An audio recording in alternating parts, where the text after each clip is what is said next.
Welcome to the Fabulous Fifties and Beyond. I'm Jim Pollard, co-host with my wife Janetta, and today we're going to have a very interesting story. One of the things we want to talk about is Thanksgiving, because this will be the show prior to Thanksgiving.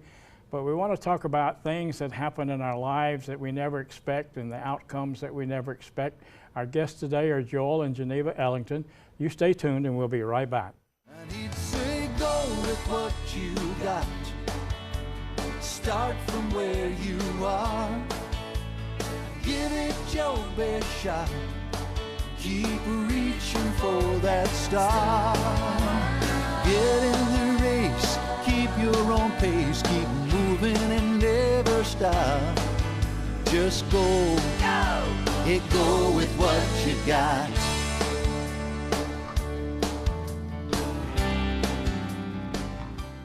Welcome back. I'm Jim Pollard, and our co-host today is my wife, Janetta. How many times have you ever just thought about your future and what might happen and what might not happen? And I think as we get older, we begin to think about it more and more than we have in the past. And this is going to be an exciting show. Our good friends, Joel and Geneva Ellington, are here and going to talk about something that happened 2 years ago. Right. 18 months ago, right after the ice storm. You know, the ice storm created a lot of messes around this area. There was a lot of work, cleanup, things like that. And Joel was out cleaning up his mother's property, and a pretty horrible, I guess is a good word to use, thing happened there, because he was cutting a tree and it fell on him. And I'm going to since you don't remember anything after that point, I'm going to let Geneva Ann talk a little bit about what happened during that process. So Geneva, tell us. Well, he had gone to his mother's with his two brothers, Jim and Gerald, to clean up around her place after the ice storm. And the three of them had eaten lunch there, and she had her sister, Helen Payton, there to help her because she's 93. She would have been 93 then. And they had a big lunch. And then Joel and his brothers went out to do things, clean up the yard. The brothers had gone to the back of the farm to drag off limbs and whatever. Our son, who lives next door to his mother, came up, and he and Joel were going to cut down just a small-sized tree right by the house, right by her back sliding glass doors. And that's when the trouble began. And would you like me to continue with what happened? Yeah, go ahead. Because I wasn't there. I understand. I was at home, and I was washing the car. It was a warm day, and I was washing the car. And I get a call from our son, Shannon. He said, "Mom, I think you better come over to grandmother's. Daddy's been hurt." He said, "In fact, I know you better come over here to grandmother's." So there I was with wet clothes, and I thought hospital, you know. So I ran in and put on decent clothes and called my daughter, who is a nurse, lives next door, and I said, you know, I'm going to come pick you up. We've got to go to grandmother's. So that was where I was coming from. When I got there, the fire truck was blocking, well, more or less blocking her driveway there at Hard Money. There was the ambulance already there, and a lot of men, I'd say 10 men.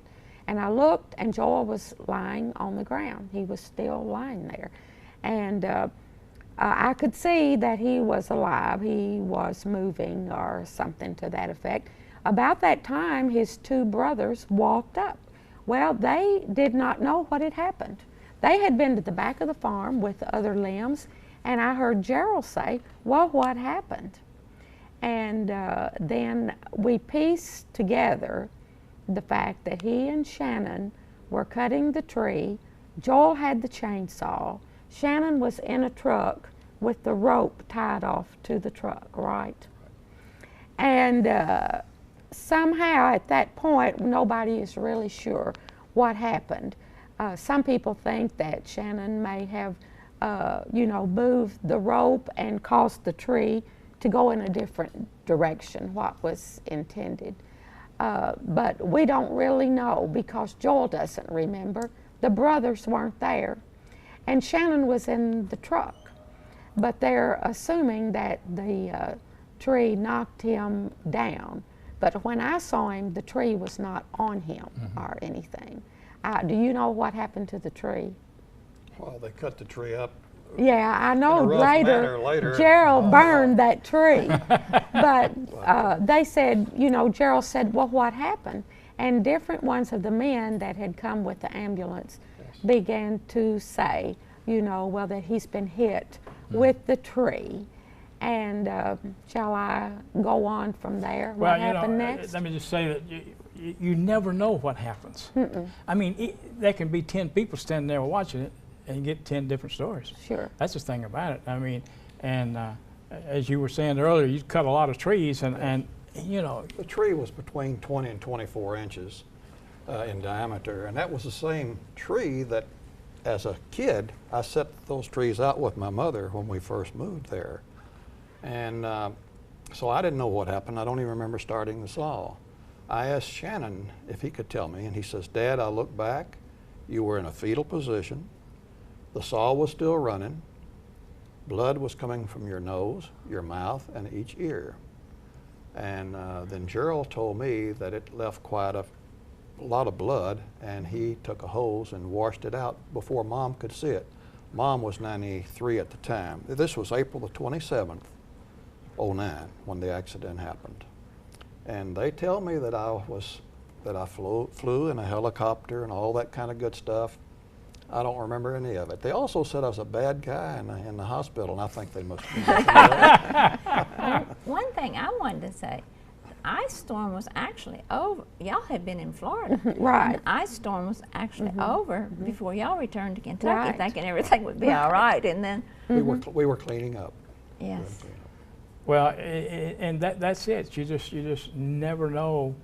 Number one, you don't never know sometimes what happens, and then you never know why it happens. But I think that as we move on, we can probably see the hand of God in all of it, and that's what's important. And we just don't know how God works. Right. You know, we just don't know and understand, but we do know His ways are not our ways. His ways are not our That's ways, right. you know. But that he does work, and so go ahead, Geneva. Well, I'm going to add a little thing to it. See, we flew in the plane, evidently, and they come about 2.5 hours later to the hospital there in Evansville. And so I think it's interesting what the doctors told her, because they'd been working on me for some 2.5 hours before they arrived. You take it. Well, let's back up to the backyard. The first responder, one of the men who was in the ambulance, was Joel's second cousin, Matt Pierce. And he came up to me and he said, where do you want to take him to the hospital? And I said, I think I said Lourdes. And he said, well, Lourdes doesn't have an orthopedic surgeon on duty. And I said, well, okay, take him to Baptist. Well, then he comes back to me. He went to the ambulance, he came back, and he said, we're going to fly him out of here. And see, this was all out of my hands. And so he said, where do you want to go? Do you want to go to Vanderbilt, Evansville, or Memphis? Well, I was familiar with Vanderbilt, and I said, well, let's go to Vanderbilt. So he goes back to the ambulance, and he was talking to the pilot at that time, and I didn't know it. And he came back and he said, well, the pilot has picked Evansville, Deaconess, because he feels like that they have a wonderful head trauma unit. I said, fine, you know. So luckily, they just went from Mrs. Ellington's house 1 mile up the road to Hard Money Baptist Church. By that time, you know how kids are with texting, and all of my kids began to arrive from everywhere. Grandchildren, spouses, and we went to Hard Money Baptist Church parking lot. And that's where the helicopter picked him up. And Brother Ferris Sahani was there at home. And he come running out to us, and as Joel was being loaded onto the helicopter. Of course, I thought I could go with him, but no one could go. No one could. But I knew he was alive because he kept fighting this collar. And, you know, I knew he was very much alive. And so Brother Ferris said, well, let's have a circle of prayer. So as that helicopter was taking off to go to Evansville, then all of my children, grandchildren, their spouses, the children's spouses, we held hands with Brother Ferris there on the parking lot, and he prayed a sweet, beautiful prayer for Joel. That was the first known prayer other than what was going on in my heart. And so, you know, that was just very impressive to me to see all my children holding hands and praying for their dad. And let me say, with all your children and grandchildren, great-grandchildren, That was that's a big circle. That's a big circle. You would probably circle the helicopter That's with right. no problem. That's right. And so after that, you know, we said, okay, you know, how are we going to go? We spent about 30 minutes, I guess, getting all our things together because we knew it wouldn't be go up and come right back. Right. And there were, I believe, 3 carloads of us that went. And Shane said, Mom, Brother Ferris is going. And I turned to Brother Ferris and I said, don't you go. I mean, his wife was right there at the parsonage garage door and his children. I said, don't come with us, we'll be fine. But later on, Shane called me and said, Mom, he's in the car with me. So I thought that was really sweet of him to just take off. He just took off and went with us. Well, this is a good place to transition and stop for right now because we're going to take a break and then we'll come back in a few minutes and we'll continue because we know what the final outcome is. Right. You know, he's sitting here. That's right. But there's a lot of in between. You know, it's like the story of the dash. You've heard the story of the dash, or have you? On the tombstone? On the tombstone. It's what's in between the 2 years, the beginning and the end. That's right. That really counts. So Right. we've started now, and you're here, so we got to go between. So you stay tuned, and we'll be right back.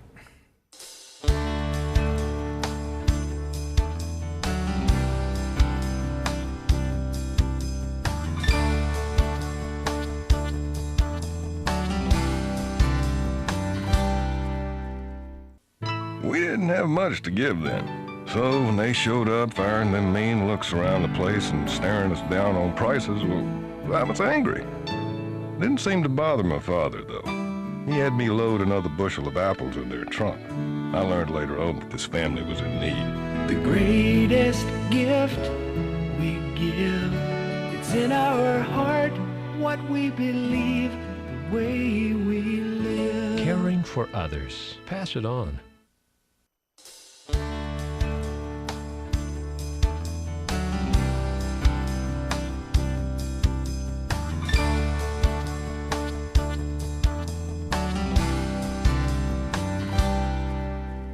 Welcome back to the Fabulous Fifties and Beyond. I'm Jim Pollard, co-host with my wife Janetta. Our guests today are Joel and Geneva Ann Ellington. We're talking about a life story, something that happened in their life, and it's something that we felt like you needed to hear because as we think about Thanksgiving and things to be thankful for, this is something to really be thankful for. So you listen as we continue in our story.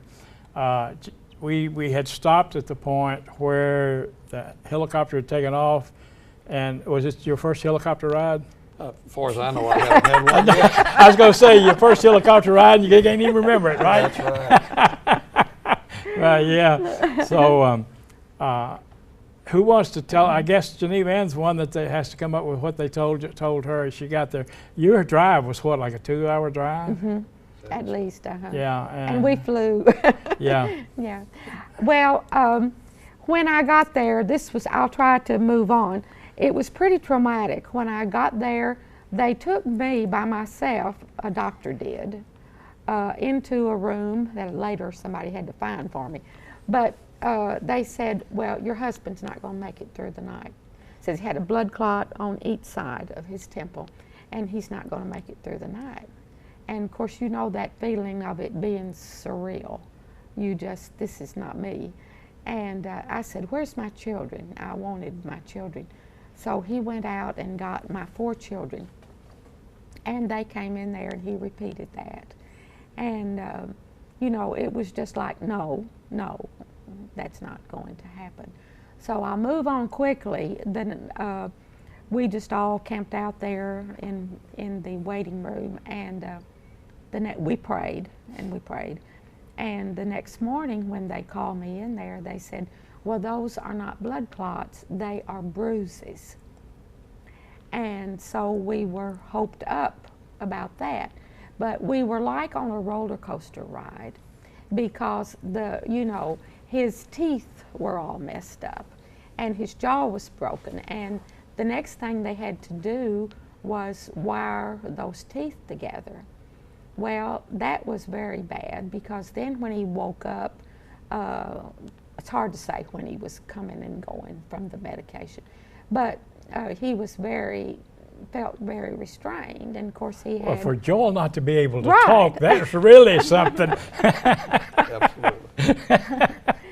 So, you know, I'll try to be quick. He had the teeth were wired, so he had to have a stomach tube down his throat. He had to be on a ventilator because he was having trouble breathing. They found he had an air bubble or something. They had to make a hole in his side to drain that so that he could breathe easier. Of course, he had to be on oxygen. And just one thing led to another. So after he had the surgery for his teeth, then is when the blood clot showed up in the lungs. And all this time at night, we would have to go to well, I'll have to tell that. We would go wherever we could go to sleep. And eventually they gave us a suite upstairs in the hospital. It was wonderful. They came one day and said, because you all, we weren't leaving. Nobody was leaving, you know. We had all this big crowd. And so they gave us a suite upstairs with bedroom, bath, all those facilities. And that made it easier. But the night that he got the blood clot in his lungs, they came to me again and said, your husband won't make it through the night because of the blood clot in his lung. So they had a big prayer meeting that night. My daughter-in-law, Lee Alice, she got in touch with somebody at Trace Creek Church, and my daughter-in-law's mother came running down the aisle, said, Brother Ronnie, Joel is at the point of death, and they just had a big prayer meeting right there on Wednesday night. I was there that night. Were you there? I was there. Well, I thank you for your prayers. And he made it. You know, the next day he had made it through the night. And the next thing that happened was that they wanted to put a filter in to keep out any more blood clots. Well, I talked to the doctors, because he had, I don't know how many. They said, well, he really has to. Tell them about the atrial film. Oh, well, that's what I'm going to be next. So they put the filter in, and that night or the next night, whenever, well, a blood clot had already passed the filter, and so his heart went into this atrial fib. And you can probably tell that. You've heard it so many times. Well, I didn't know that I was having any problems, but they said that it got up to 258 per minute, and that I didn't have a chance of making it. Now, this is what I've learned later. That was the third time they said he wouldn't make it. And but prayer and the good Lord took care of it. And so I ended up getting out and sent to Lourdes for rehabilitation, and I spent, I believe, 11 days at Lourdes. Didn't have any pain because they kept me so drugged up, I suppose, till I got home. And then the teeth and the wire, that stayed in for 2 or 3 weeks after I was home, and that was some of the problems. And I'm doing pretty good right now. I have, when I speak, I get echoes. When I listen to people talk or sing, everything's natural. But when I'm talking now, I'm getting echoes through the ears. But I still have good hearing. I put out a crop last year, and I've got a crop out this year. So we're at it, working at it, and we appreciate everything that all the churches, I've had people from all over the country. We found that groups out of 9 states had prayer for me. Our church had a special Saturday morning prayer meeting for him.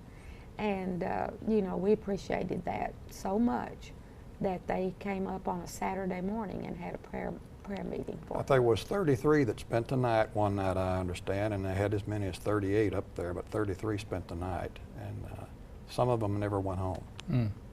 He Well, yeah. did, excuse me. Go ahead. No, go ahead.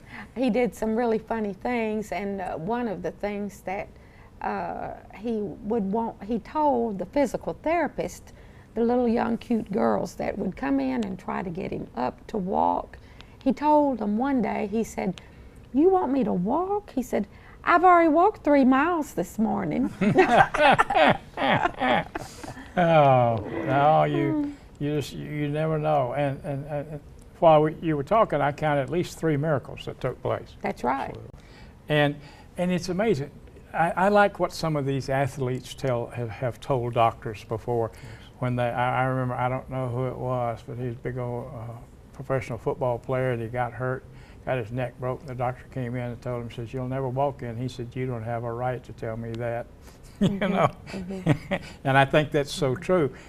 In his medical knowledge, he may understand that what's going on won't change, but sometimes doctors forget about the power of prayer. Right. You know, and that they are not the ultimate control. And I love a doctor who will tell you that I'll do all that I can, but I don't have the final say-so, Right. That's you know, right. in what's going on in your body. I worried about people that came in because I thought I couldn't entertain like I should, you know, and it worried me a lot. But I've tried to thank everyone, but I want to take this opportunity to thank everybody in the various churches and the community, friends, relatives, neighbors, for everything that they did and all the prayers they've had for me, because I'm still going to be around a while. Yep. Well, you know, and that's the good thing about it, you know, we never know. It definitely was not your time to go. And that's what we tell people. You know, I turned my tractor over last fall, and it threw me off. And people said, "Well, how bad did you get hurt?" I said, "I didn't. I'm sitting on the ground. My tractor's running 100 miles an hour, it seemed like, it running full speed, because when it turned over, the throttle went full, and that diesel engine just ran as hard as it can run. And I'm sitting there on that ground, I look around, I look up and I say, "Well, thank you, Lord, I guess you weren't Right. ready for me yet." Right. You know, and that was it, you know, it was just, that was a miracle within itself. Absolutely. That I didn't get a scratch. Right. Not It one was. scratch It's when I got miracle. thrown off that tractor. And you want to give the Lord the glory. That's right, that's right, that's right. So it is. And we thought that since this is going to be our kind of our Thanksgiving show, that this is a good show to talk about, because in our show we try to talk about what's happening in people's lives. Janetta will tell you, because she wrote it in one of her books, that for years I've talked about witnessing to people, and I've said people could care less until you educate them or you witness to them, could care less about an event that happened 2,000 years ago. They want to know what's God doing in your life today. And I have a friend of mine in Florida. He's a completed Jew. It's Lee, you know. I know. And one of Lee's favorite greetings is, "What's God doing for you today?" or "What's God doing in your life today?" So, You know, and that's so important. And I think so many times people fail to realize that especially those of us who are Christians and in those who aren't, God is doing things in our lives on a daily basis. That's right. Brother Rick Miller and his wife came to see me, I Our believe, pastor. twice, our pastor. Yeah.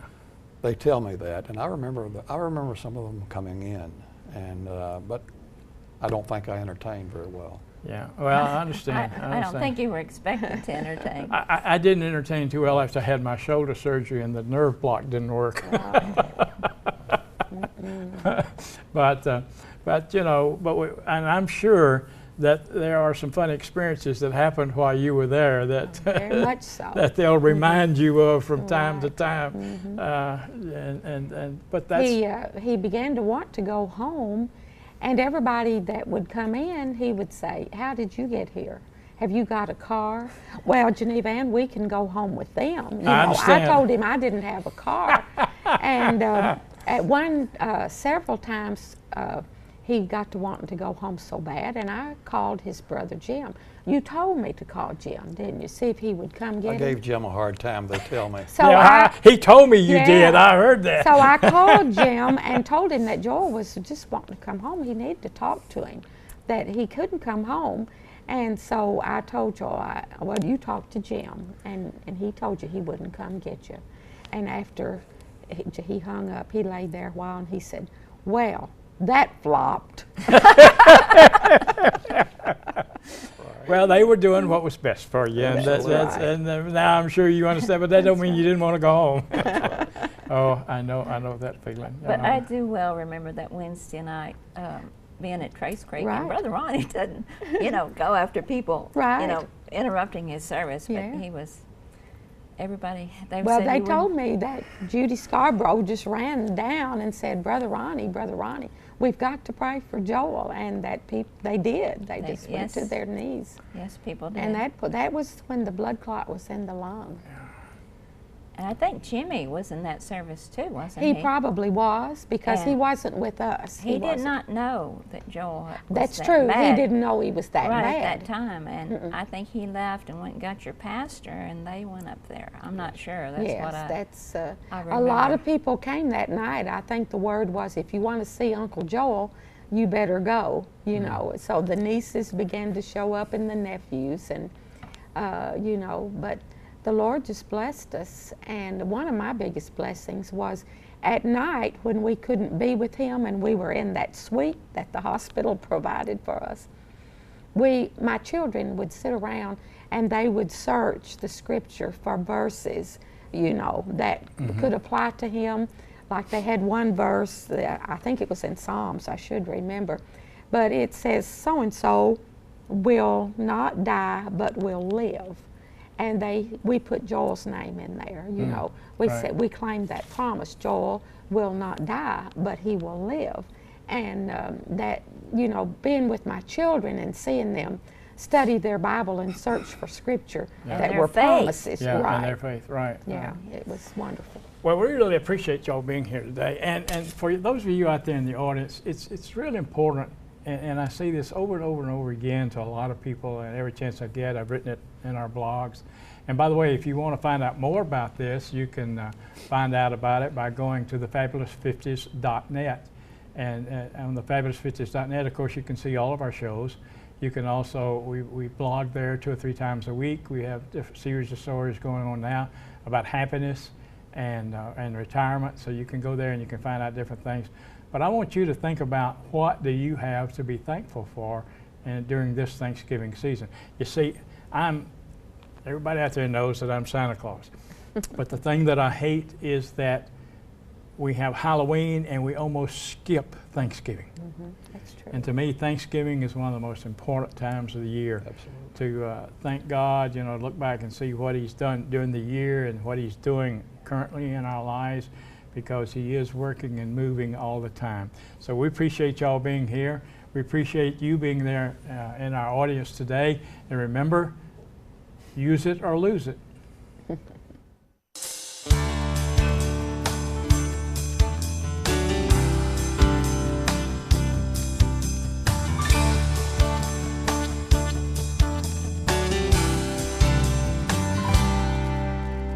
Can't see as well as I used to.